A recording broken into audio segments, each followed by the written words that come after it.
Good afternoon mga kalagalag. Meron tayong bisita si Christopher Belen. Si Idol napasugod dito, walk-in para kumuha ng isang green box type CI natin na direct ring.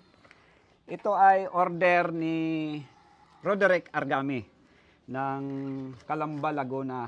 Nagkamali lang ako mga kalagalag sa paggawa ng order niya kasi ang order niya talaga ay camouflage box type CI. Ang nalista ko, green box. So ngayon si Christopher ay nag-message sa akin para mag-order sana ng CI ay nagtanong siya kung merong stock. So meron, natsambahan niya to kaya pinuntahan niya agad kasi kung di niya to pupuntahan mamaya lang o bukas ay meron ng kukuha nito kasi nga kadalasan sa atin ay ang pag-order ay nakapila. Tulad nito, shout out kay sino na ba? Teka lang. Basahin natin yung order. Wait lang mga kalagalag. Kanino nga ba ito? Dito sa kabila. Ito kay Andre Paltip ng Isabela. Shout out sa iyo, Idol. Ang order ni Idol ay brown box. So naubusan ako ng brown na materyales, kaya ang ginawa ko mga kalagalag ay kinausap ko si Idol na kung pwede ito.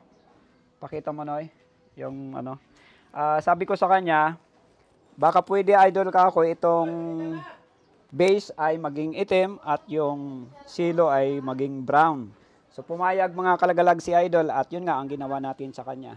At ito nga si Christopher Belen.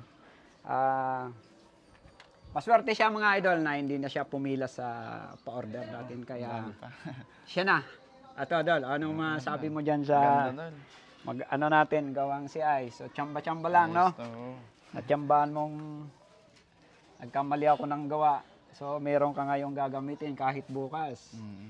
Ano mo na yan? Try ko na ito mga idol. So tayo sa mga kalagalag natin dyan, mga ka-hunter. Papasalamat ako sa lahat na tumatangkilik ng aking mga gawang CI, handcraft CI. Ayan. Talagang tunay. So, kung kay lagalag kayo mag-order, hindi kayo kabado at hindi kayo mabubugos. Kaya nga sabi ko sa lahat, mag-order lang sa mga gumagawa, legit na nakikita nyo na nagbablog, gumagawa, aktual ng CI.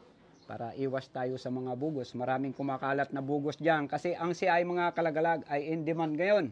Dahil season para sa mga hunting ng laboyo. So yan lang mga kalagalag. Ito para na to kay Christopher. At salamat sa inyong pagtangkilik sa aking YouTube channel at FB page. Salamat.